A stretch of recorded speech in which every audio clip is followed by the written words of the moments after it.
sketch it. Like we can refer Yeah, to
Legacy media is falling apart, and as it crumbles, a void is opening, a void that we intend to fill. The big legacy news networks currently average just 1.2 million viewers a weeknight, and those numbers are only going to get lower. Legacy media is dying, and the younger generation has moved on. Legacy media panders. Legacy media lies. Legacy media does not know what the truth is, and they don't care about it. Legacy media is a dumpster fire. This is why we few in our wild imaginations have started the Fight Laugh Feast Network. Our goal is to take down the legacy media giant of the last 50 years with our 5 stones. We started in 2016 with our flagship show, Cross Politic. Since those small beginnings, we now air on DirecTV. Our broader podcast network now gets over 4 million downloads a year. And our Fight Laugh Feast pub, which includes TV shows like This America, The Rowdy Christian's Guide, Pastors in Politics, and As the Lord Pleases, with your support, many more to come. Our goal is to become the flagship new media 2.0 network over the next 50 years and take over nightly news, sports, sitcoms, hunting shows, and more, all conveniently stored for you in our Fight Laugh Feast pub. We're already reaching the next generation through our podcast shows on YouTube, X, and our pub, while also tapping into legacy media audiences by airing our shows on TV through DirecTV and Xfinity. We have made a lot of progress with some duct tape and a good bit of intuition and a lot of sweat. And now we need your support more than ever. The TV networks have had such a negative impact on our households, and we're trying, by the grace of God, to put a stop to that. We have the opportunity. We just need the army. Now more than ever, we need you to join our pub to help us reach our goal of 1 million pub supporters in the next 5 years. There's no way around it. Competing with Fox and the Alphabet networks without money is virtually impossible. It's cheap for you to join. And when you do, you're combining your small monthly support with a growing army of like-minded Christians. We have thousands, we need millions. So if you want more of the Alphabet network's misinformation and lies, then don't join. But if you want to give us a mere 5 stones, then please join the pub, and together we will take a swing at the head of big media, all the while fighting, laughing, and feasting to the glory of God.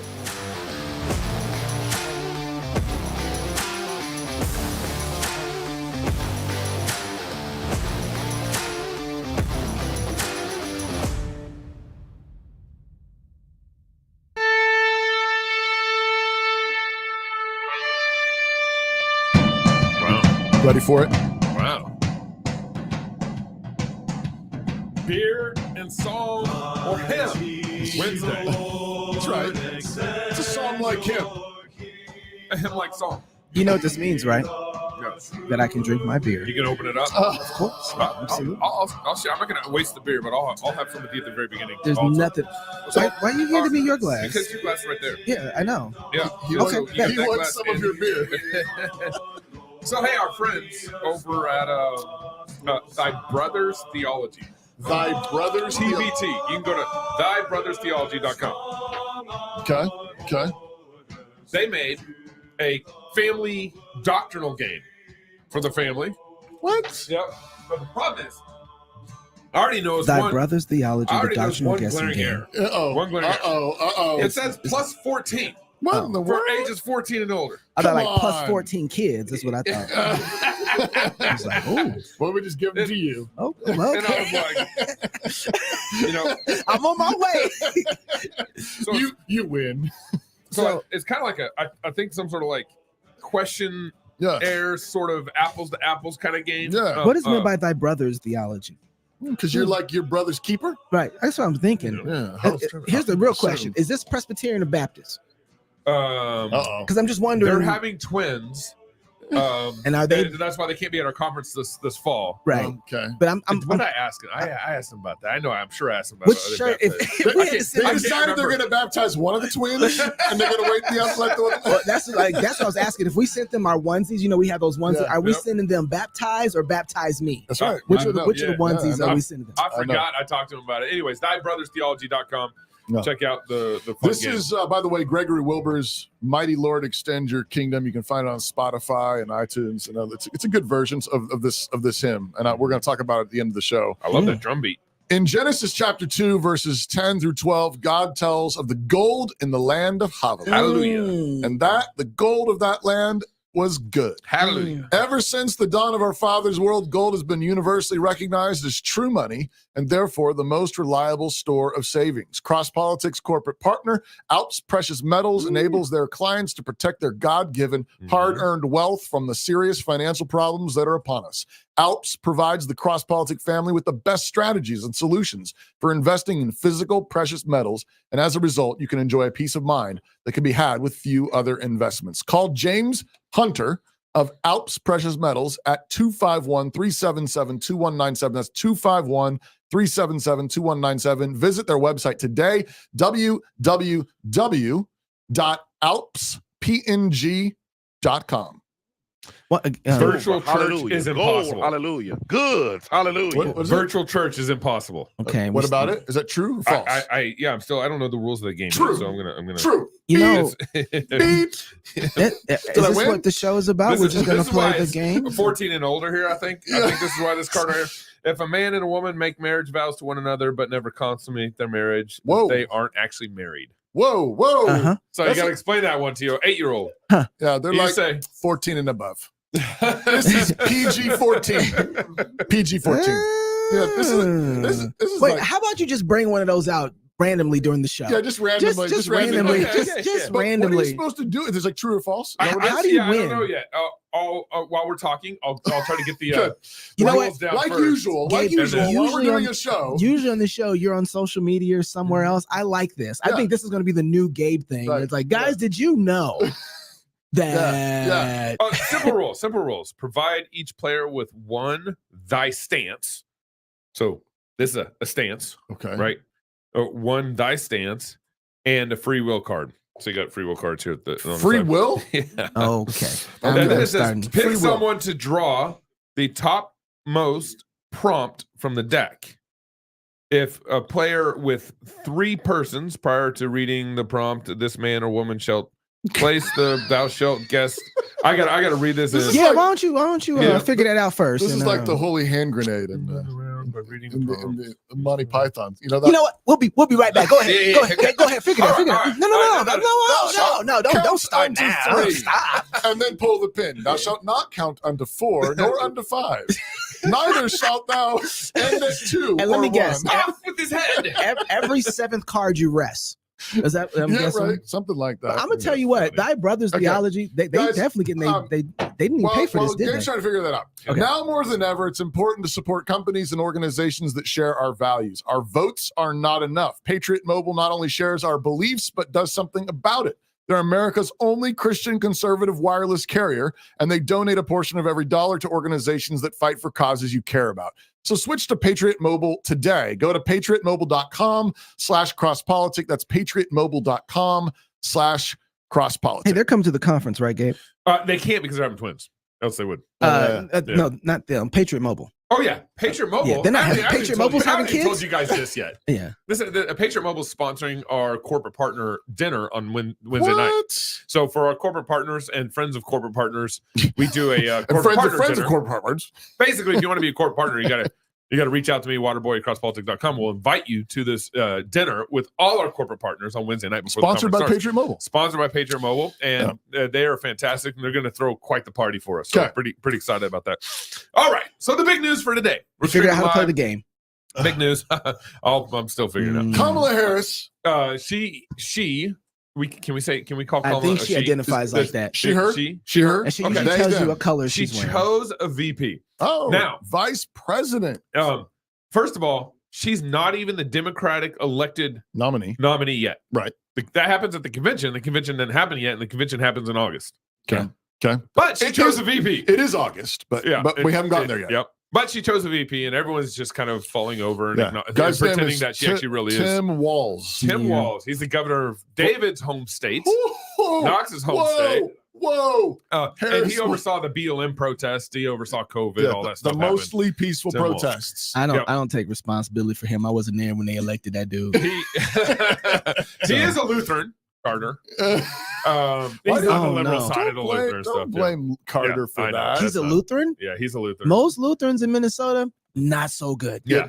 Not so good. So what do you call it? Like it's like lesbiterians. Yep. When the gay Presbyterians, we call them lesbiterians. And What do we call them? Lesbotherans?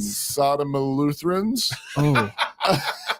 I don't know, but yeah, he's sad. that kind of Lutheran. But Tim has all sorts of stuff on the internet. I mean, he's 60 years old. He's been around for a while. He's atrocious. But what would you expect? She's like, Kamala Harris picked him. Listen, let me tell you something. Let me tell you something about the president. What the president's jobs to do is to pick the vice president to make sure he stays alive. Yeah. Right. So if I'm going to get somebody who you think is worse than me, so you'd be like, let's not put a bullet in him. That's true. That's true. When you're picking somebody, you always want to pick somebody who's like, please not that guy. So my take's just a little different. Kamala had to pick someone who was lamer than her.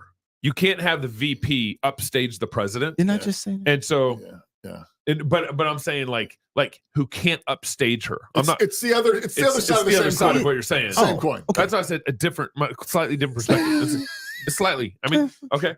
That's what I agree with you. You can't pick a VP who's going to upstage you. You know who's evidence of that? And Knox. This is mostly peaceful. Mostly peaceful. You know who's a perfect example of that? Who? Kamala. Well, she's so bad that she had to pick someone that was like more lame on the stage than her. None of us. Her pressers are bad, and she couldn't pick she had to pick someone whose pressers were going to be worse. Well, nobody. When we saw Joe, is he as good as her on like The Cloud? I mean, he's probably more articulate. Sure, yeah. I think so. I think so. Okay, but in terms of charisma, it's like he's worse. You got cackling Kamala. Oh my gracious! And her charisma. But he's also an open socialist. He's open socialist. We have a clip of who's him. now these days? Everybody is. Don't ever shy away from our progressive values. One person's socialism is another person's neighborliness. That's white dudes for Harris, by the way. Oh my goodness! Okay. One person's socialism is another person's neighborliness. That's like saying one person's rape is another person's love. Oh my goodness! Yeah. What in the? Well, socialism is. I mean, it's a gang rape economics. That's what it is. Whoa, that's what socialism is. This is PG-14 also. Yeah, 14 plus.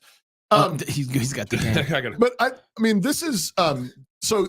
Just notice. I mean, we actually want to talk. I want to talk about the Olympics. And let's not stop. It's still going on, by the way. And I want to talk about the bigger play here. But just line these things up real quick in your mind. So you've got. All right, I got my pen. Go ahead. So the Democratic ticket most likely is going to be Kamala and Tim, Harris and Walz, mostly peaceful, burn down Minneapolis.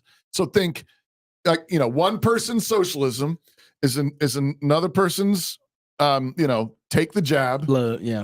Take the jab, mask up for your neighbor, right? Love your neighbor, mask up. Yeah. Shut up and say the pronoun. Yep. Mm-hmm. Shut up and bake the cake. Mm-hmm. Okay. Well, yeah, that's true. And just think about. And shut up and give us your money. Yeah. And this is coming from somebody who is a district attorney. So Kamala Harris was a DA, right? And you would have think that someone who saw a city burned down by people, destroying other folks' property, she would have been, as a DA, absolutely flabbergasted that they would destroy something that doesn't belong to you. But instead, she was tweeting out fundraisers. She's like, let's make sure that we bail these great citizens out. We need to support them. No, so wait. So she was raising money not to rebuild the buildings. Right. Forget the victims. But to bail out the criminals who lit the fire. Notice who the victims are in the situation. It's not the people who have worked hard to build up wealth so they can be beneficial to other people. Yeah. No. The way that she thinks, and obviously she's aligned herself with socialism, right? Is that it's better to take from those people who are actually good for society and then let the people who are criminals of society get all their stuff. So this is DEI justice. This is DEI justice. You can't say what socialism is already. And when you hear social justice, you need to be thinking this way already. They're saying we need to even out the world. We've got to fix what God did. Yeah, we've got to fix that. We're going to change that. So we're going to take your money because you have too much money and you're privileged and you're a powerful class. You're an oppressor class. And we're going to steal your money. And we're going to give it to someone else. We're going to punch you We're going to burn down your business, burn down your Take stuff. your kids' inheritance. Yeah, and we're going to give it to these other people because we're going to manufacture, which is we were talking to Jason Farley about this. Yeah, a little bit. This is witchcraft. Yes, I thought that was a good point. Right. This is witchcraft. It's trying to force, trick, manipulate God's world, take its nature, the way God made it, and give it hormone therapy. Right. We're going to take what God made and we're going to give it a mastectomy. We're going to take what God made and we're going to trans it. Yeah. So this and call evil good and good evil. But this that's Minnesota. This applies to justice. Yeah. These guys, they burn down buildings because they were mistreated when they were little. Yeah, they don't have a voice. They don't have a voice. And so what are we doing? We're transing justice. Yeah. Right.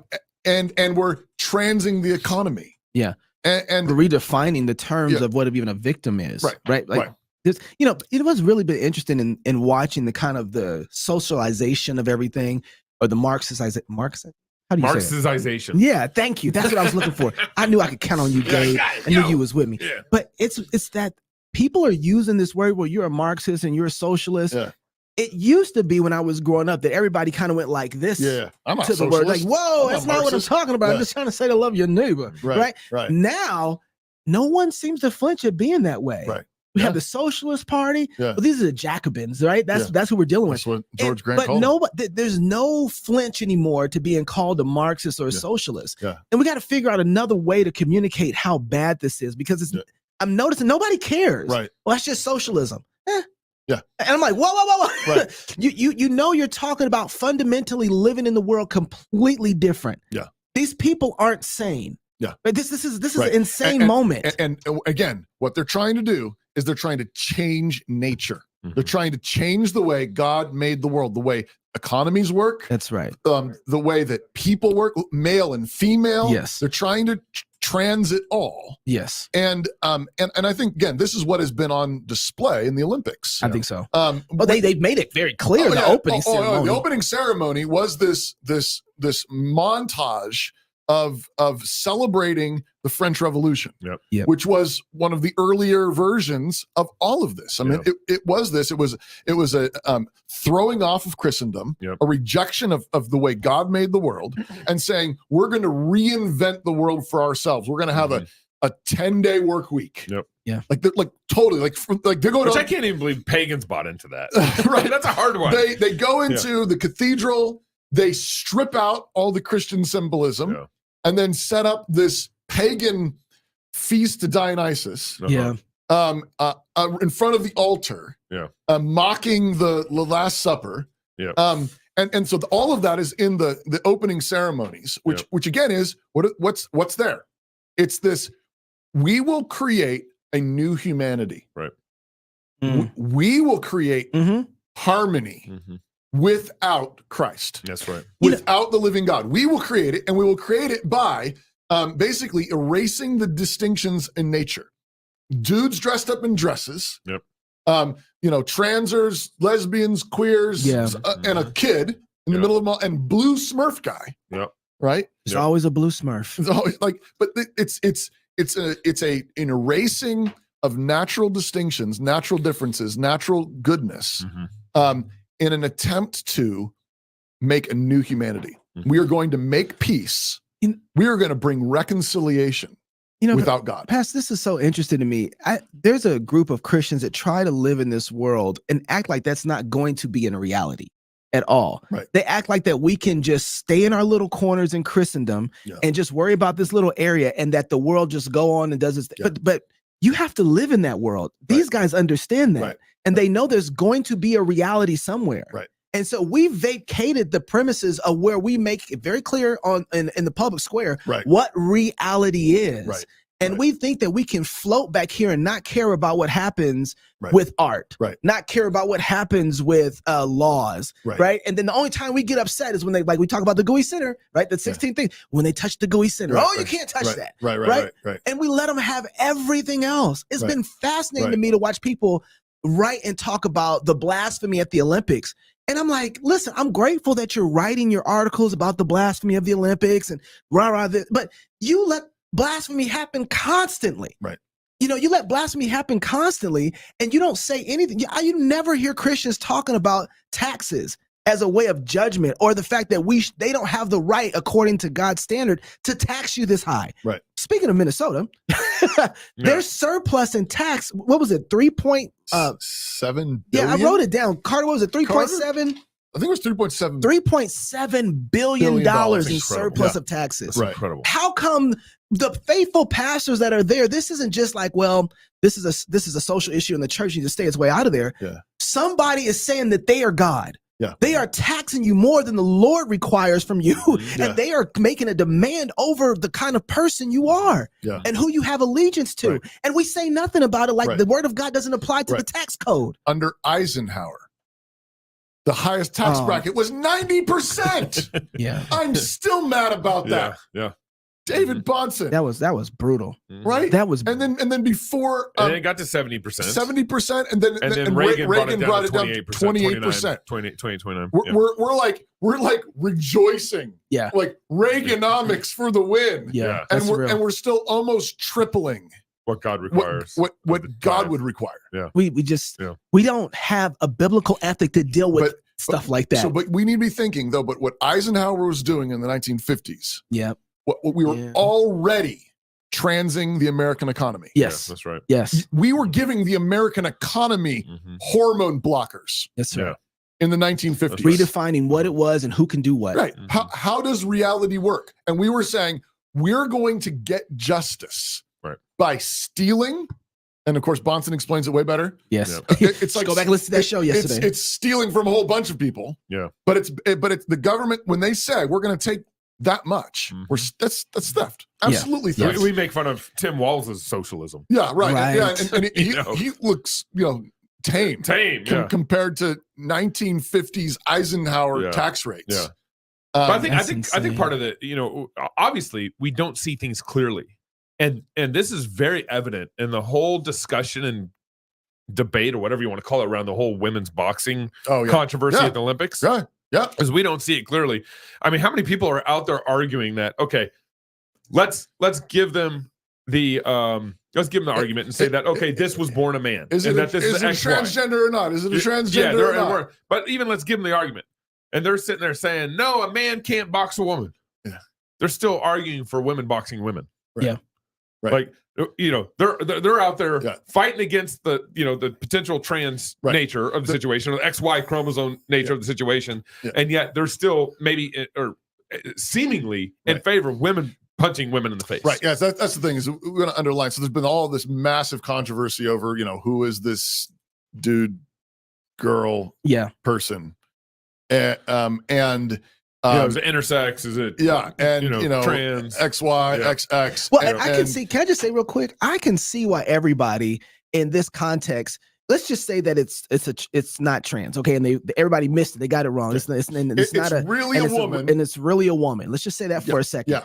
The setup to the story with the way the Olympics approached everything made this very, very a narrative to get wrong, open narrative to get wrong. They set this narrative up that you're seeing it That's through right, Knox. their lens and their narrative. They had that feast. They had the feast. with all these What is a trannies. woman? Right. Where was the feminism group saying, "Yo, that's not how women look, my guy. Yeah. Right. That's Yeah. we don't run around here Yeah. with beards. We don't have beards. We don't have beards." Like that Yeah. wasn't there was no pushback. So then the full narrative came out and was like, we don't care about if you're a man or a woman, and that's we don't right. even know what a That's man right. and a woman is, and That you can is- change that's your exactly body right. parts. Yeah. So then the narrative for the story is already set to see it a particular way. So I can understand why Right. people Yeah. can jump all over it. Right. Now, whether or not people have figured it out yet, because there's all kinds of stories around it, a lot of information we don't know yet. They were like disqualified from a previous Yes. World And then- boxing. World Boxing Championship Mhm. for some test they failed, and it's like Yep. what was the test? Yeah, go ahead. I interrupted you, Pastor. You was- No, but I just mean the bottom line Yeah. is we got played the first time a woman walked into a boxing ring. Yeah. Yeah. Right. Yeah. Right. Right? Like Got the end. let's just say, okay, they're both women. Yeah. you're okay with a woman being punched in the face. Yeah. I don't like no, absolutely not. We're, like, to do that for sport, to do that for fun, and you say, well, she wants to do that. I don't care. Yeah, exactly. She doesn't give a fuck. I don't care. So right. I don't care. Yeah. You're No, with God's honey. nature. I mean, have you not heard of Stockholm syndrome? Yeah. You are a woman. Yeah, You don't get punched in the face. right. Period. That's not what you're for. And so this goes back to even conservatives. So we sat around and let Eisenhower and a bunch of other Republicans in the 1950s trans our economy. Yep. We're giving our economy hormone blockers in the 1950s. Yeah. We've been doing that for decades, and Reagan was a great improvement. but the thing. Let me ask this: when did women in the pulpit become a thing in America? I mean, was it Machen's? Was it Machen's? Early 1900s. This is why the book Cross Fingers was so important, because they were heading that way early in the 1990s, but they started in 1887, I believe, is when The first woman preached in pulpit. No, the process for that, the opening for that was there was some sort of renegade women preachers before that, but in late 20th century, late 19th century, late 1800s is I think when they started having women elders. Yep. Okay. Came in through deacons and elders. Initially was that, not pastors, but then it was in the early 1900s that they were starting to introduce women pastors. Okay. And I don't know the exact years and dates that happened. Yeah. But you know what you got to do in order to do that? You got to get rid of the man. Yeah. Right. This is the keepers. I'll keep going back to this. The priests are the ones who guard a lot of the things when it comes to ethics and society and culture, right? They're always between the people and God, right? And you have to get rid of the priests in order to bring in a new ethics code, because the priests who are sold out to God, they guard the law of God. They guard the law of God, and they're connected directly to the transcendent one. So if you're going to bring in a new transcendent, you got to get rid of the priest so that you can bring that transcendent in. And what did they do in that early time to bring in the women preachers? They got rid of Machen. They got rid of the man who's going to guard and say, so they got rid of all the priests and said, we don't want to fight like this. He's been too harsh. None of this is happening. This is before your eyes. Pay no attention to what you see in front of you. It's striking. People don't remember this, but I don't even remember all the details, but Machen got kicked out of the PCUSA. That's right. Because he started an independent missions board. That's what finally got him kicked out? Because he was concerned that the denominational missions board was exporting liberalism. And he was found to be true. Yeah. Wow. Yeah. He was concerned in the 1920s about liberalism infecting the mainline Presbyterian Church. Baptists, are you listening? Yeah. Baptists. They're still debating. They're still debating what is a pastor. Well, but the picture up there, like, there you go. I mean, this is what you and what does this give us? It gives us Tim Walz, VP, candidate nominee for Kamala Harris, socialist, whose pastor helpfully gives us her pronouns. I mean, I don't know what she is, but she ain't no pastor. Hey, that's her pastor? Pastrix. So that's Tim Walz's lady who stands up in front of church and preaches and speaks on Sunday. We should see, this is, it's like, calling her a pastor is like calling a trans dude a woman. Right. Yeah, that's how we should see this. That's true. That's right. That's exactly true. That's exactly right. But so many conservatives, fine with it. Lindsay says in the comments, I'd rather watch a woman box than pretend to be a pastor. Ooh. I don't know if those are different. I don't know if those are different. One leads to the other. But that's the thing is, but we stopped. So this all goes together. God created men to defend and protect. Yep. God created man. He created man first. He created Adam first in order for Adam to be cut open first. Yeah. Right. That's what it means to go first. Yeah. It means for you to lay down your life first, for you to stand between your people and that danger first. Yeah. Right. And so that's what Adam was created for. That's what men are for. That's why men are soldiers. Yeah. That's why men are pastors. And that's why it's appropriate for men. Police officers. Let's just keep going. Okay, a Secret Service officers. Secret Service officers. Come on now. But that's also why it's appropriate for men to train and compete in combat sports. That's right. It's appropriate for men to practice those combat skills in boxing and wrestling and fighting. That's what they're for. That's right. That's right. It is not appropriate. It's, in fact, the Bible would call it an abomination Mm-hmm. for a woman to put on a combat uniform like those women. Yeah. For a woman to stand up in front of a church and pretend to preach. Yeah. That's because that is a combat position. It's a guardian position. It's a priestly position. Right. That's right. And that's why it's also an abomination for her to step into a ring and get punched. And this is where parents like went wrong a long time ago when they taught their kids that you can do anything when you grow up. You can be anything, you can do anything, you can be anybody when you grow up. Yeah. And that philosophy in our children is contrary to not only God's word, but the nature of how God created us. Yeah. And we should want to teach our kids to grow up in a world where you cut with God's grain. Right. Like that is instilling dignity, beauty, and respect into our children. Right. It's like, no, you know, this is why you should tell your daughter, no, you playing football is not cutting with how God designed you. Right. You know, you Wrestling. boxing, you know, wrestling is not cutting with the grain of how God designed you. Right. You know, live according to the nature and design of God's calling. And when we say that, the thing that we want to be pressing hard is that what God made you for is your glory. That's right. Like that is where you shine. Yeah. And so this is too low of a job for you. Exactly. Like that's don't reduce yourself to this. Exactly. Yeah. You're not a second-rate guy. That's right. You're a woman made in the image of God. Yeah. You have the power of making things beautiful. You have the power of making life inside of you. Right. You're a homemaker, a home builder. Yeah. And you glorify everything you touch. You are the glory of man. Yeah. And you are not to act like a man. Mm-hmm. That's not your glory. And men need beautiful things. And one of the things that really makes me upset about this whole narrative, especially seeing the image of a woman black-faced, like the reason it bothers me so much is because men fight for what's beautiful. And as soon as you remove that beauty from the equation, it takes away our knee-jerk reaction to protect. Right. And so when we women, we don't have the same, but I mean, it's amazing. Like when you see a woman who's dressed well, who's very effeminate and acts that way, very feminine, and acts that way, there's a natural protection that's around that. There's innocence there, there's beauty there, and you're like, I want to make sure that never gets harmed. Right. But if she is looking and acting and you can't tell the difference between her and a guy, then you don't even think twice about that at all. Right. And so then your ability to guard or learn how to guard those things that are valuable gets sniped right out from underneath you. Right. And then you have no passion. Right.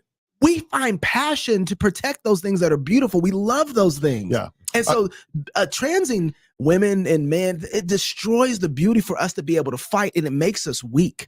We were talking about this in a show we recorded a little while ago with Richard Dawkins, going on about how he loves cultural Christianity. I love that from Dawkins. And I love the churches, and I love the hymns and all the rest of it. And I made the same point to Gabe. I said, he doesn't get it, but you don't get those things if you don't deeply love Jesus Christ. That's right. It is a deep love of Christ that then causes you to pour yourself out and say, you know what? I'm going to lay my life down. I'm going to spend my life building this church building. That I'm not even get to worship in. Maybe my great-great-grandkids will. It's that kind of love that lays your life down and writes beautiful hymns, Christmas carols. Yeah. It's the same love of the image of God in a woman, in your wife, in your daughters, in your children, in your people. Mm-hmm. That you love them, and so you protect them and you defend them. But we have been letting this in. For decades. The same thing's going on with the whole multiculturalism thing. Yeah. I mean, the whole, the city in flames is another way in which we're doing this humanistically, saying we can make global harmony. Yes. Yeah, right. We can make global harmony. And we're doing it economically. Right. So, socialism. Yep. We're doing it sexually, transing everything, cross-dressing everything, confusing, just gender neutralizing whatever.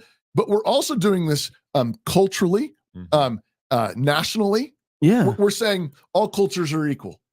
And wherever there's infighting and animosity, it's just because we don't know each other. The reason you don't like Chinese people is because you haven't eaten enough Chinese food. Yeah.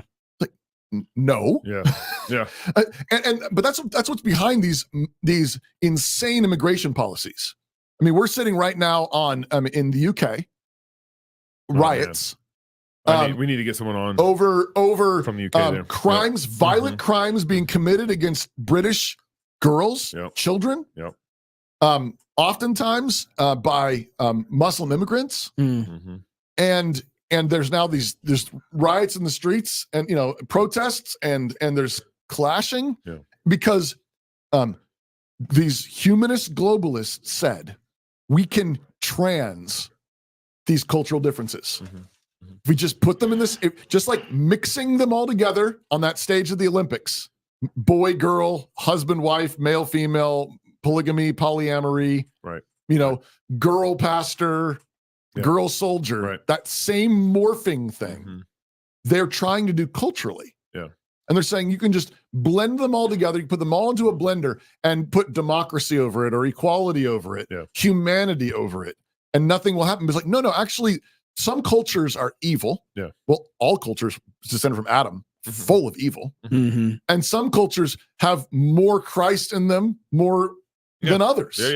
Cultural Christianity. Some cultures understand the difference between male and female. Yes. Some cultures understand what a woman is for. Some cultures don't. But what they're really doing here is they're trying to rebuild a Tower of Babel. The Tower of Babel sowed disunity.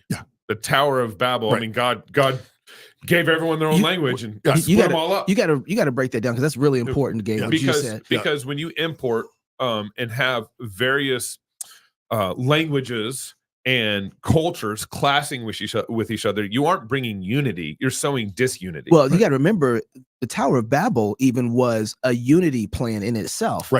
Let's make a name for ourselves. And I think that's exactly what's going on with all of these things. Yes. Socialism, Marxism, economically is saying we will make world peace. That's right. We'll make world peace, but we're going to burn a bunch of it down. Yes. Then we have animosity between male and female, men and women, sexuality, families. We are going to fix humanity. What you need to do is just let people sleep around. Make family however you will. Or take testosterone. Whatever. Take the puberty blockers, get the surgery, put on a dress.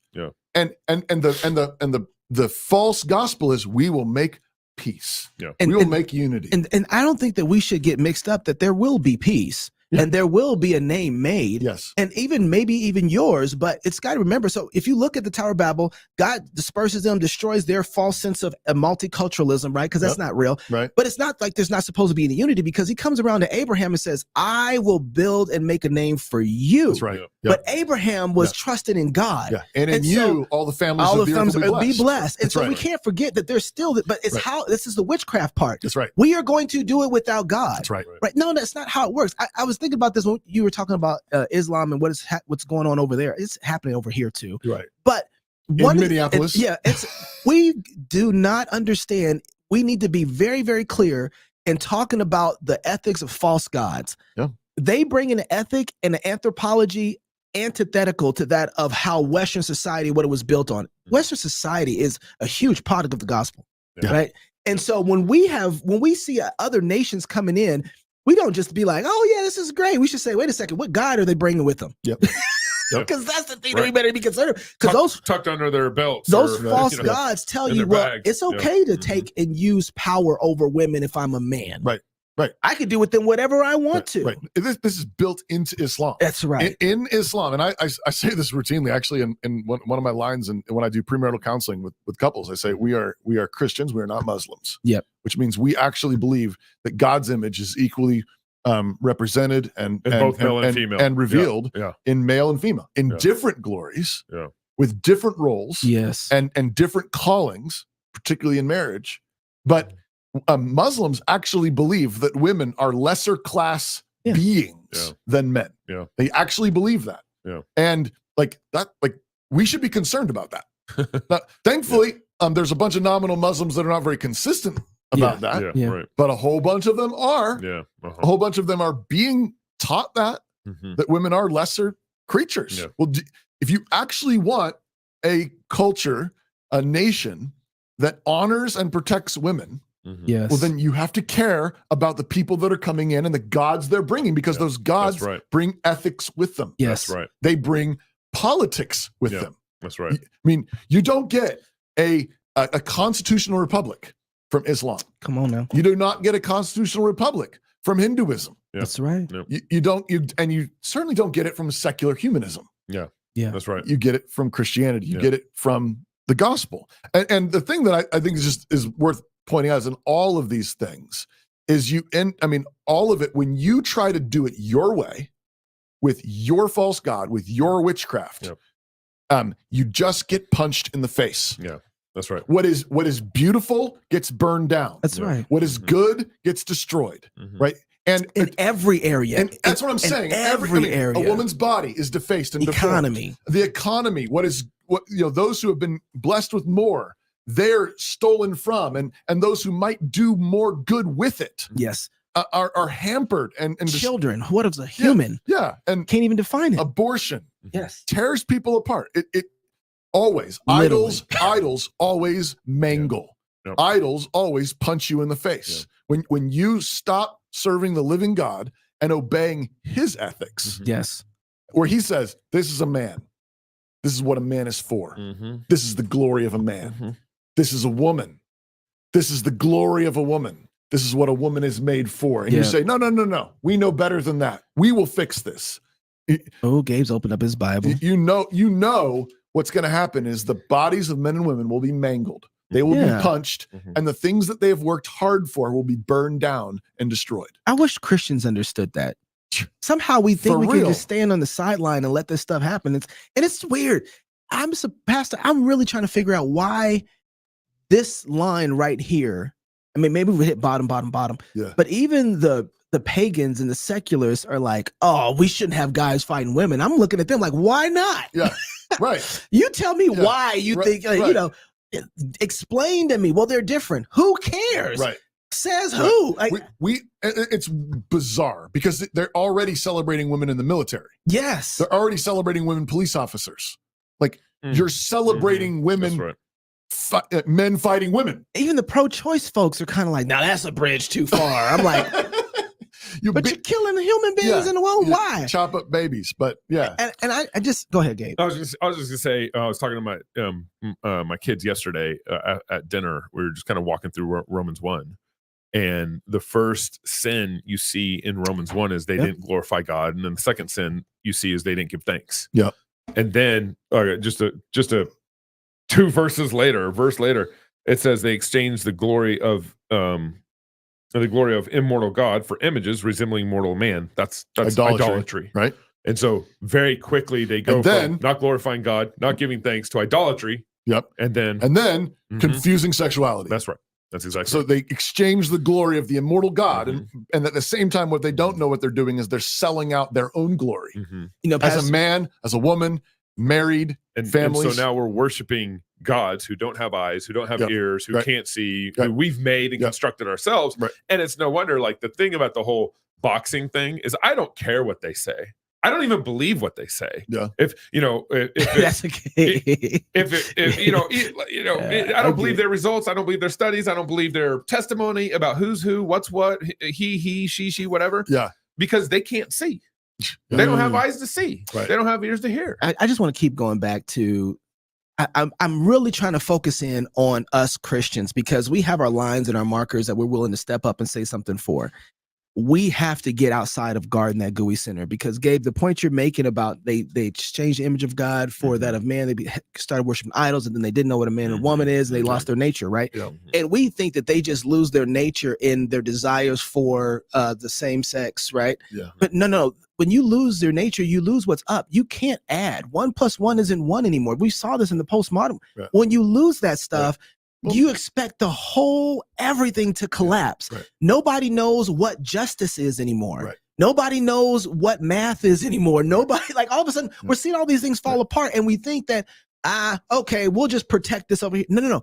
all of this, the whole fabric of nature falls apart. That's right. You can't do economy right. Is it an accident that the world's economy is plummeting right now? Yeah. It's not an accident, right? Your math don't math when you don't use the way the guys told you how to operate and to do math. Yeah, we can't get airplanes to go across the country anymore. Or doors to stay shut. Your math don't math, right? Yeah. And everything. No, but I think it's one of the things that God has revealed in his kindness in these recent years is like this all matters. And it like reality, like, I mean, Pastor Doug likes to say in the long run, insanity doesn't work. Yes, right. It's like reality is still there. Yeah. And so there's a certain kind of God has built in a certain kind of there's some checks. Yeah, I call it the immune system. Yeah, there's an immune system, and there's enough room there. There's sort of like you can do some dumb stuff, and like land on cushions, like in God's world, and sort of bounce back. You can, but long term, you can't have a whole culture that abandons reality and it work. Like your airplanes will not fly. That's right. Your math will not math. Your women will be sterilized. Your sons will be sterilized, and you'll be destroyed, and you'll be overrun by a people and a culture that believes in something. Yes. And right now, I would say the ones competing for it is Islam, who are minorities, right? Like who don't have the power, but they believe in something. Yep. And it's distorted, it's demonic, it's satanic, it's evil, and at the same time, like they believe in something, and like that's gonna ultimately win. Yeah. No, and it's part of it too is the reason they're on the charge, and this is, you got to go back and read your Old Testament. I know y'all don't like to do that, but they actually do see that your God isn't with you. They see it. They're like, oh, look, their God isn't with them. That's an easy take right there. Right. Yeah. Right. Like, look at them. Look at them. They sent all their daughters to the military. Oh, that's not going to work long term. Look at it's the girls running the Secret Service. Right. Right. Like. Toby in the comment section said cross politics is better than Daily Wire, and one of the things that you would see that one, would you? Toby, I did say that one. Let's put it up on the screen too. There we go. It's up on the screen. Thank you, Toby. But one of the reasons why we talk so much worldview in the news is because if you're just talking the news, you're playing their clown car game. Right. Exactly. Like you have to sift through and understand what worldviews are driving these moments with Olympics, with Tim Walz, vice president, or supposedly what religion, is because you have to think like we're encouraging you obviously to think like Christians, not like Muslims, not like secularists and all that stuff, is because that worldview is what helps you understand and put all the pieces together. Also, it helps you understand how to repent. Yeah, that worldview helps you sort through like, oh, what I believe like that. I was fine with the women fighting. This wasn't innocent, but this is how the thinking goes. Oh, back in early 1900s, women in the pulpit, this is just innocent. Right. Because remember, the culture's mostly, it's like a lot more Christian. Yeah, like, that's right. I mean, it's not that big of a deal. I mean, Margaret Sanger was just starting her craziness. Yeah, right. In certain respects. Right. And there was like, it's like, oh, look, we all go to church. I mean, they were still publishing sermons in newspapers. That's hilarious. In the early 1900s. Yeah, the Presbyterians were the people who you talked to about religion. Yeah. And on the center. And they did. And like that's how Christian they were. And then it was like, oh, but women can preach too. Yeah. And then women can play football. Women can box. And women can now cut their breasts off. Yeah. Well, that's what we were saying for 100 years. We were saying women can be men. Yeah. And so then why not men? Why can't men be women? That's right. And so now it's like, oh, look, we're doing this weird Frankenstein thing with you, where we can chop off your body parts and give you drugs and kind of give you this like weird Franken body. Yeah. But it is destructive. Yeah. It is destructive. And it's fundamentally, I want to go back to something you said, Knox. It's fundamentally not trusting God and believing that God is the one who's actually going to bring about peace and restoration in this world. Right. And this is where you need to have, this is what George Grant was saying the other day when we had him on the show, we need to have a Genesis 1 gospel. We need to have a Genesis 1 gospel, a Genesis 1 to Revelation 22 gospel. This is so good. This is not just a GUI center. Justification by faith alone matters. It absolutely does matter, but it's just the center. We need a gospel that cares about politics and economics and sexuality and all of these things, and has a succession plan. Yes. You never heard people, most of the criticism people have against us always are criticizing us for being involved in the cultural, mores, whatever's going on in society, right? And it's like, so then tell me what the plan is. Right. But they don't ever have one. Yeah. They never have one, as if their gospel doesn't do anything in the real world. Right. Exactly. So yay or nay? Yay or nay? Oh. That's what you do. It's yay or nay. You actually got yay or nay cards. Oh, he's going to the yay game. or nay. Oh, we're playing a game again. Bring hymnals back. Hymnals? How about hymnals? I don't want any hymnals. He says hymnals. Whatever a hymnal is, I don't want that. Hymnal is kind of like hominy. That sounds like, what doctor do you go to when you have a hymnal problem? Yeah, bring them back. Speaking of which, yes, beer and psalms. Cheers. This should be in your hymnal. I didn't get them. Here, I already opened this one. All right, just give me a little sip. Are we just? Oh, okay. I'm sorry. Play it for him. Oh. There we go. There you go. Okay, it's not really a psalm, but it's. You've been doing this a little bit lately. We don't have to talk about that. I just want to make sure that you're running out of psalms all of a sudden. No. There's 150. This is just. I was just feeling like Marshall. Like Okay, we just got to talking about definitions. Yes. This is beer and psalms, and now we redefining the pastor. Psalms, this is not good. Hymns and spiritual songs. Oh, okay. Now we're gonna redefine the whole moment. Yeah, I'm sure the title don't say psalms, hymn. Anyway, I'll let you. So let me read you the words to this hymn. If you don't know it, this is a Gregory Wilbur setting of this hymn. Mighty Lord, extend your kingdom. Mighty Lord, extend your kingdom. Be the truth with triumph crowned. Let the lands that sit in darkness hear the glorious gospel sound. From our borders to the world's remotest bound. By your arm, eternal Father, scatter far the shades of night. Let the great Emmanuel's kingdom open like the morning light. Let all barriers yield before your heavenly might. Last verse. Come in all your spirit's power. Come your reign on earth restore. In your strength ride forth and conquer, still advancing more and more, till all people shall your holy name adore. Now, here are some psalms that I'm hearing echoing, just a couple of snippets of some psalms for you. Psalm medley? Real psalms. Okay. Psalm 110, the Lord said to my Lord, sit at my right hand until I make your enemies your footstool. The Lord shall send the rod of your strength out of Zion, rule in the midst of your enemies. One of the New Testament's favorite psalms, Psalm 110. Yep. Or this one from Psalm 72. Give the king your judgments, O God, and your righteousness unto the king's son. He shall judge your people with righteousness and your poor with judgment. His name shall endure forever. His name shall continue as long as the sun. Who's that? Well, as long as the sun, that's Jesus. That's Jesus. And men shall be blessed in him. All nations shall call him blessed. Finally, here's Psalm 22.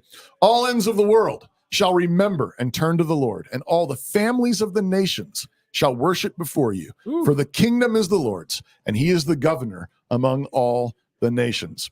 So I want to make 2 points with this hymn and these psalms.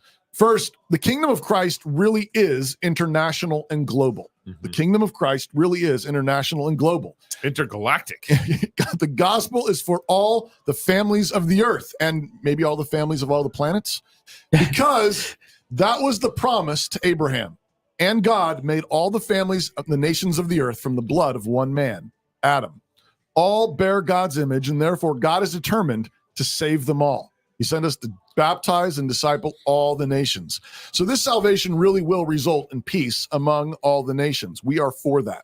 A time will come, the scripture says, when nations will learn war no more, when swords shall be beaten into plowshares and spears to pruning hooks. At the same time, we have to recognize that the arrogance and hubris of natural man is always trying to usher in that peace and harmony without God and apart from Christ and apart from his cross. The offer in the garden was, hey, you can be wise like God without God. That's right. While disobeying God. That's right. The builders of every Babel conspire together against the Lord and against his anointed.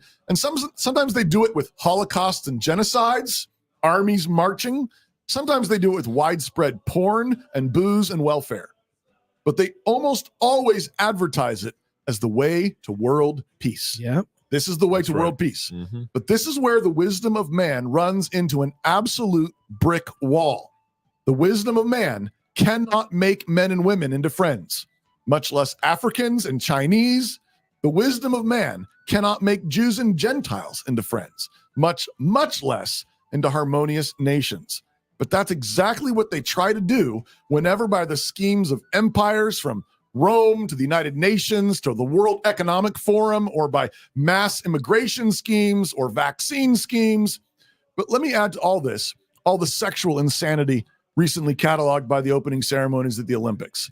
That menagerie of perversion is just one more example of human hubris trying to use witchcraft to conjure peace and harmony without Jesus Christ. That's right. Without the death, burial, and resurrection of Jesus. It's the same basic humanism, just with more mindless humping and orgasms.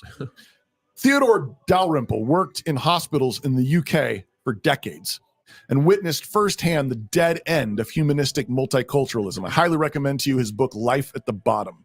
Yeah. The British police have apparently been failing to prosecute Muslims and other cultures for crimes for decades. For decades, he was documenting this. Wow. It doesn't matter how much you like Mexican food or Chinese food or Thai or even the idea of democracy. Sin goes deeper than all of that. And this is why we have rioting in the UK over the rape of girls by presumably pagan immigrants. All pagan worldviews are ultimately incompatible with Christianity. All who hate God's wisdom love death. Islam is probably the most dominant world religion currently that officially hates Christianity and Christian culture. Of course, many Muslims thankfully do not personally hate Christians or Christian culture, and many have fled their oppressive Islamic nations to live in erstwhile Christian nations like Britain and France and America because of the freedom and opportunity here. But if you do not protect the center, which is evangelical faith in Jesus Christ and all of Scripture, the center will not hold, and you will get sucker punched in the face like that girl in the boxing ring. Whatever. It's a perfect picture of all this. They think if we just got everything in the ring, somehow world peace will break out.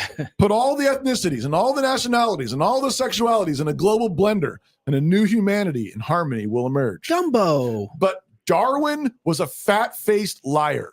You cannot get order from disorder. You cannot get beauty from chaos.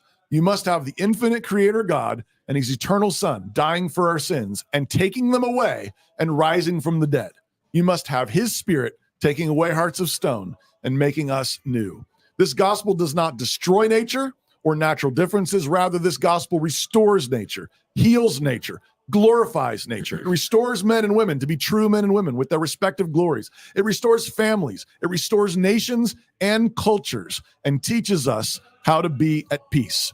But this work can only be done by a mighty Lord and his mighty kingdom. Cheers to the king. Cheers. Cheers to the king. Where might it go? There we go. Cheers. A nice, smooth Guinness. That was really good, Pastor. Thank you for that. No, appreciate you. So if you're single, get married. If you're married, have you a bunch of kids. And if you have kids, go baptize them. Until tomorrow, love God with all your heart, soul, mind, and strength. Love your neighbor as yourself. Go fight, laugh. I like this music. And feast. It kind of goes with the Guinness. It does. Kind of like a little Irishy. There's a growing movement in the American workplace, one that's not dominated by a political party or ideology, but by real Americans who oppose the divisive rules and cancel culture mandates that have invaded many of the nation's largest companies. This is a movement of hometown America, people who want to build their careers, raise their families, and live their faith in the spirit and legacy of the American dream. At Red Balloon, we're connecting no-nonsense employers with hardworking employees, people who are passionate about bringing accomplishment and success to their workplace. If you're an employer looking for serious talent, you need to post your job on Red Balloon. And if you're an employee who's tired of a cancel culture workplace, then come to Red Balloon and find your future. Because you should be free to grow your career, and you shouldn't have to choose between your job and your values.